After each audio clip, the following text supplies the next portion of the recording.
Ladies and gentlemen, the very word secrecy is repugnant in a free and open society, and we are, as a people, inherently and historically opposed to secret societies, to secret oaths, and to secret proceedings. We decided long ago that the dangers of excessive and unwarranted concealment of pertinent facts far outweighed the dangers which are cited to justify it. Even today, there is little value in opposing the threat of a closed society by imitating its arbitrary restrictions.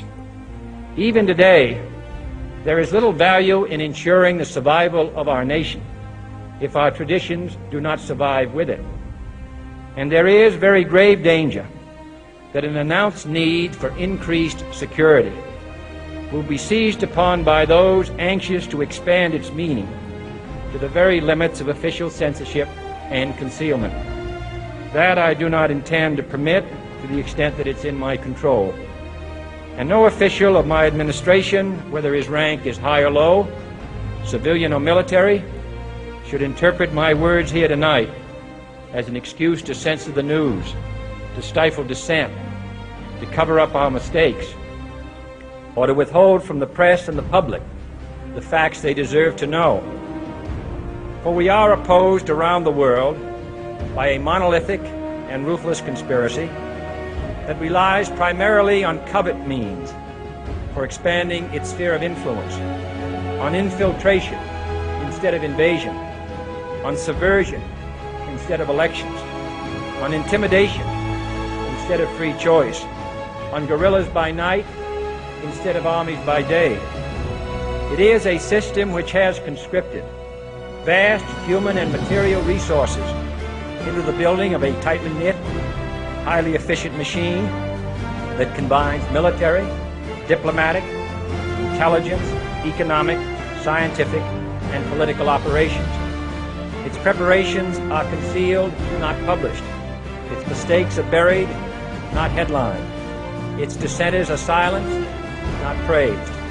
No expenditure is questioned, no rumor is printed, no secret is revealed. No president should fear public scrutiny of his program, for from that scrutiny comes understanding, and from that understanding comes support or opposition, and both are necessary. I am not asking your newspapers to support an administration, but I am asking your help in the tremendous task of informing and alerting the American people. For I have complete confidence in the response and dedication of our citizens whenever they are fully informed.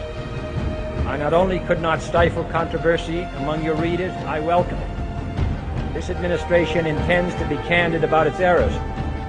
For as a wise man once said, an error doesn't become a mistake until you refuse to correct it. We intend to accept full responsibility for our errors, and we expect you to point them out when we miss them. Without debate, without criticism, no administration and no country can succeed, and no republic can survive. That is why the Athenian lawmaker Solon decreed it a crime for any citizen to shrink from controversy. And that is why our press was protected by the First Amendment, the only business in America specifically protected by the Constitution, not primarily to amuse and entertain, not to emphasize the trivial and the sentimental, not to simply give the public what it wants, but to inform, to arouse, to reflect, to state our dangers and our opportunities, to indicate our crises and our choices, to lead, mold, educate, and sometimes even anger public opinion. So it is to the printing press, to the recorder of man's deeds, the keeper of his conscience, the courier of his news, that we look for strength and assistance, confident that with your help, man will be what he was born to be, free and independent.